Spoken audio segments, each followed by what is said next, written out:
And we have two people who asked to speak tonight. First is Miss Amanda Beard. First of all, I'd like to thank everyone for hearing me tonight. It wasn't the easiest to get on the agenda.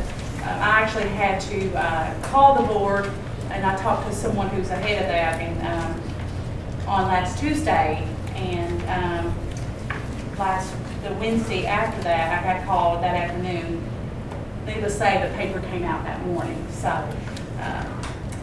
that may have had a coincidence or not, but who knows. But I'm here. I have two children in our school system. One child goes to West Marion. He's in 2nd grade. The other child goes to St. Charles Middle. He's in 7th. My older child has Asperger's syndrome, ADHD, anxiety disorder, and a sensory integration disorder. I'm here tonight to talk about his special education needs that have not been met. School has never been easy for him, but this year was really, really difficult. I spent the summer prior to his 6th grade year calling our formal special education director to tell her concerns about what I felt what he needed.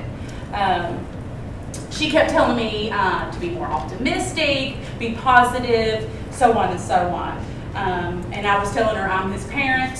I know him better than anyone. New things are a big deal to him. He needs a special place to go to when he loses control, that he can go there and be safe, to calm down and be able to go back to the classroom to be productive. He is very high functioning. He makes really good grades, and he passes the test they want him to do.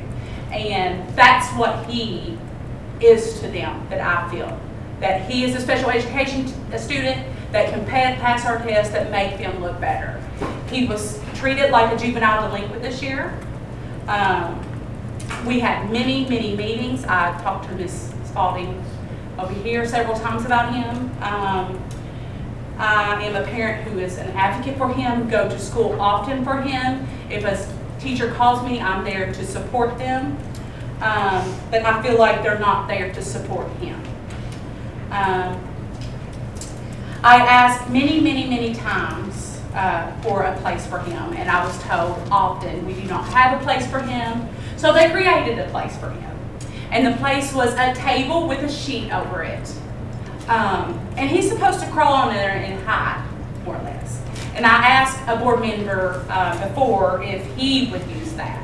And my question to you all, and I hope that you all don't answer my questions until I'm completely finished. Would you all use that? And I would say no.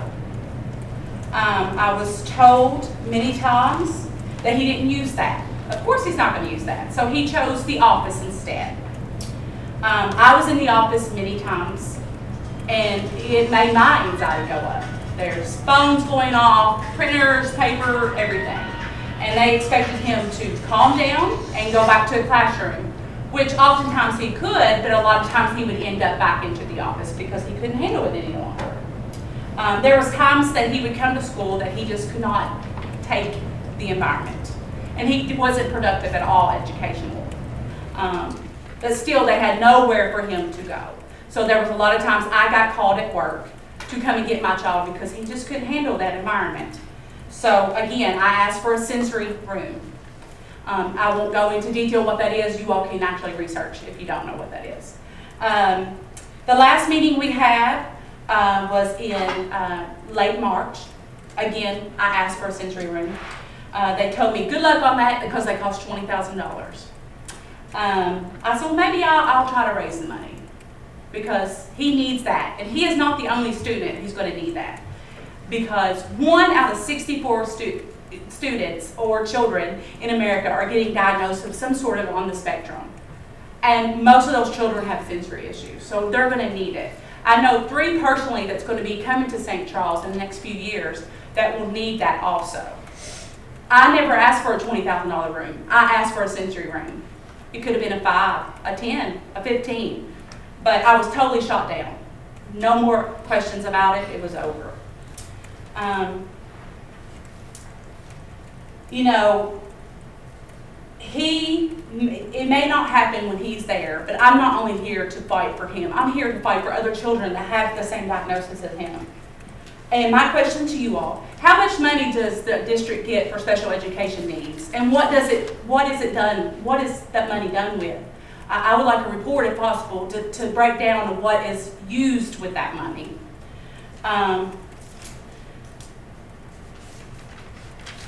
And to see if it's really used for our children's special education needs. One more thing I would like to address, Mike Cecil. Your comments in the paper about only one parent talked to you about their child's education needs, that is not true, because we had a forum in Loretta. Myself and many other parents spoke to you about their children's educational needs. So I was insulted by that. But of course I could understand why you would remember that, because you or Mr. Pinkston did not take any notes at all. It was like you didn't even really worry about what we had our concerns about. And you said they were just worried about all the drama that's happening in our district. Well, if you think the drama is not affecting our children's education, then you're blind, because it is. Because if you have teachers that are worried about losing their jobs, or teachers that are afraid to ask for help with children like as my child, they're not going to be able to really deal with those children like they should. So I have one more thing to ask. There is one thing that we all can agree with, that the district does need more stability. However, I am not alone on behalf of this administration. In the current state, this board does not have the ability to lead and is hindering our school and educators from having resources that they need to develop well-rounded students, not just students that can pass tests. And as a member of Team Marion County, I respectfully request the superintendent resign, as well as request resign the board members. Please take the high road for the sake of our children in our district.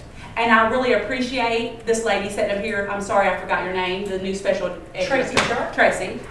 Because I have this year and many years fought with our school system. And I have been an advocate for my child, and I will still fight for him until I can't fight any longer, because he doesn't have it in him. But I feel, as what she said tonight, if she goes through with it, she is our solution for special education. But I'm not sure that any of you all know what we deal as special education parents to deal with school and have to beg for something, and they ask us, what do you think we need to do for your child? And when you make suggestions, we are told, don't have the money, don't have the time, don't have the staff. So how are we supposed to react to that? Thank you again. Thank you.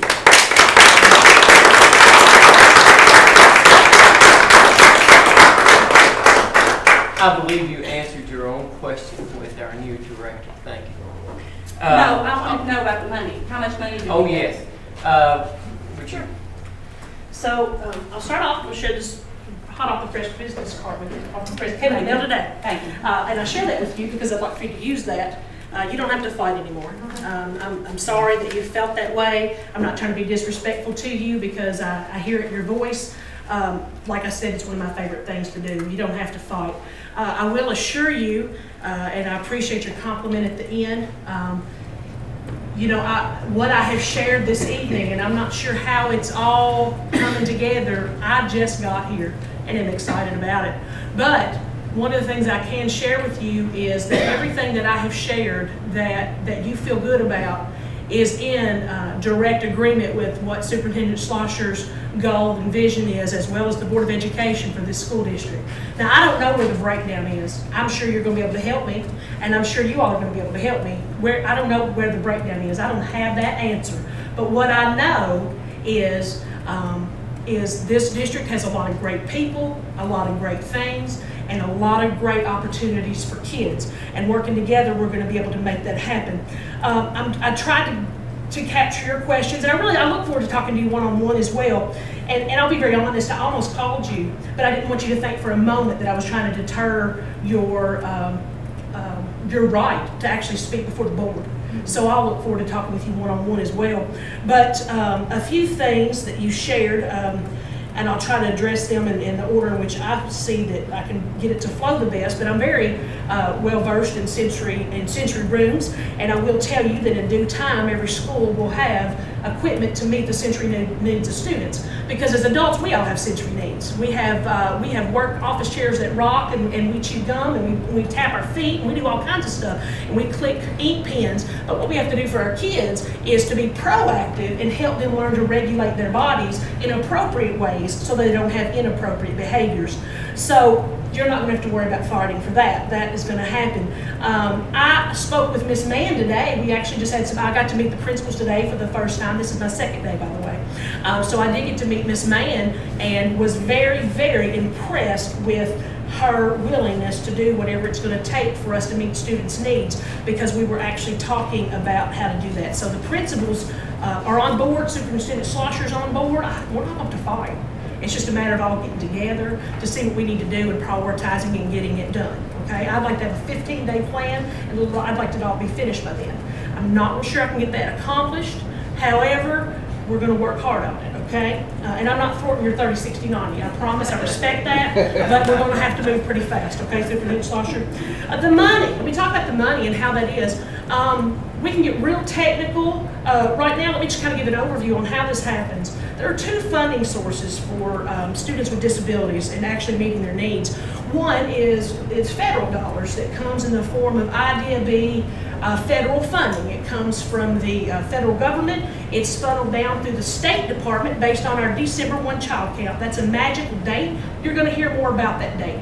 We care about December 1 and exactly who's in our seats on December 1 and how they're identified and it being appropriate, because that determines our funding. And from that, then they send us award letters. Just over the summer, we got a award letter, and Ms. Caldwell, we've already worked extensively in the past 24 hours on how that's going to look, because I told her I have to know where we are, and she's been able to share that with me. So we take that money, and that money is considered federal dollars, okay? Now, actually, I describe it as a box, so let me just put that in the middle of my box. And then you have those federal dollars in the middle of the box, and that's your smaller sum of money, but it's a very important sum of money that we use to meet students' needs. Then, kind of outside of that box, we put another box, and what we have there is we have SEEK dollars. You've probably heard of SEEK-based funding, and that's the amount of money that comes to the district to meet the needs of any school, student within the district. They all get a certain base amount of money. Well, with students with disabilities, what they do is they have a calculation rate. They take that base amount of money, they multiply that by with using a formula depending on the student's eligibility. And I'll share all of that with you because it's really an interesting concept how they do that. They have a high, moderate, and low, and then they take those formulas, they multiply by that, and that's how they decide how much SEEK add-on money they're going to spend. Now here's all I want to know as the director, all right? I want to know, now outside that, I'm talking about the money. You asked me about the money. That's not all I care about, but I'm going to answer your question. So in the small box, we have the federal money. In the bigger box, we have the SEEK add-on money, and then that's the box that we have available of money to meet the students' needs. And what I can tell you is we're way outside that box. We spend a lot more money in Marion County Public Schools on meeting the needs of students with disabilities. Now, I don't know the exact breakdown of all that money yet, but I'm working real hard on figuring it out, okay? Because my goal with Superintendent Schlosser, and we've had that conversation, and Ms. Cowell, is to ensure that the money that we're spending is to be the most efficient and effective in meeting our students' needs, okay? So we're spending the money, but A, where is it, what's it all doing? And then B, how can we get that streamlined to best meet students' needs? So we're working on that, and we're going to be working on that together, okay? So I don't have that exact information right there, but what I can assure you is the district is spending the money, and we're going to be working together, all of us, to make sure it's headed in the right direction. Now, I'm not trying to avoid any of your questions. I think, does that, and please be honest, does that answer your questions, or did I leave one out, or did you feel as though I skirted around one because that's not my intent? There is something else. Sure. There was often I would ask if they knew anything about Asperger's syndrome. nobody knew anything about it. Okay. So I told them they could go to YouTube every day. Sure. And put it in, and someone actually would tell you about it. Sure. Because when you have a child on the spectrum, or any child with disability, other than, diabetes, heart disease, whatever, a doctor tells you how to take care of them. A doctor does not know how to take That's care of them. correct. You have to learn it on your own. That's right. So as a parent, we learn as they grow. Yes, ma'am. So, And it's our job to know, because that's why we have a job. Exactly. And if we don't know, then what are we here for? exactly. So he had 2 teachers that lost control on him. And my thing is, if they were educated enough to know, and I'm not a parent who says he is easy, because I know he isn't. But he's an You do that asset. every He day. is very, very smart. Sure. He's an AV student. He's on beta. Take those and run with it. But we're getting knocked down more than we are. He's actually regressing, and we need him to progress. Sure. And when you have a parent who wants to be an advocate and be there, why wouldn't you take that and run with it? I can't speak with the past. All I can do is speak from this day forward. Right. But an advocate such as yourself is Right. the greatest thing we have on our side to meet students' needs. Right. Because if we have an advocate such as you, willing to do what's best for your child and to speak up and to help, and you said it best when you said you know your child the best because you're the parent. Right. You're the expert on your child. No one can argue with that. And the thing about it, when we serve kids in our school district, we have walls. You don't. Right. You're out everywhere. Right. You're always on guard. And so I guess the best way to address that is we're going to work together to assume, or not to assume, but to work and figure out what everyone knows and then help them to grow. Right. And there's the rest of that, but I'm not going to be negative today. I'm going to stay real positive. But people, we have to establish where are they and what do they need, Right. and then we're going to make that happen, and we're going to work together. I hope so. Because within our program, if we don't have the answers and we don't know the information, we're not really a great big asset to the district and to the program, because we have to be something above and beyond. We're the specialists. Right. On kids with disabilities, okay? We're the specialists. We're the intervention specialists. We should be the specialists on what they are. And you're exactly right. If we don't know about something, we should be figuring it out real fast. Right. But the percentage you gave, and I'm forgetting the numbers, but they're high. 1 in 64. Actually, they're higher than that now. Probably. I'm Not trying to dispute No, you. right. I'm just saying you're Right. exactly right to the point that they're even greater than that. Right. So yes, we do have to. And sometimes, we'll assume lack of knowledge first. We'll be fair. We'll do that. And then we'll go from there. Okay? Is there anything else I can help with? You sure? Yes, I would like to say one thing really quick out here. We were taking notes, and I told you we were taking mental notes, and we realized, excuse me, wait just a moment, we were taking mental notes. Mr. Kingston, you've been told in the Wait a paper moment, twice. wait, let me finish. And we knew that there was a problem in this unit. We have taken action, and action is better than writing something down on paper. Thank you very much. Let me Yes. ask this. Can I make a comment? Yes, surely. I want to applaud you and thank you for going to have the patience to go through the process to get on the agenda. Thank you for bringing that to the board, and thank God for Mrs. Sharp. Thank you. Thank you for bringing it Mr. to Kingston, us. you've been told in the paper twice that you did not say something, and then in the paper, it shows that you did say it. So your mental note apparently is not up to par. And as a parent, as a child in this school system, I feel like that was an insult to our intelligence that you showed up in a meeting that you were supposed to represent us, that you didn't even bother writing down our concerns and our education. How could you there were 75 people in there. How would you mentally even keep that in your head to take it to Ms. Slosher? I mean, really, I couldn't even do that myself. It's not rocket science to know there was a I'm way problem. younger than you, and I know that I couldn't do that. It's not rocket science to know there was a problem and it needed to be addressed. And this is all I'll say. We have addressed it. Thank you very much.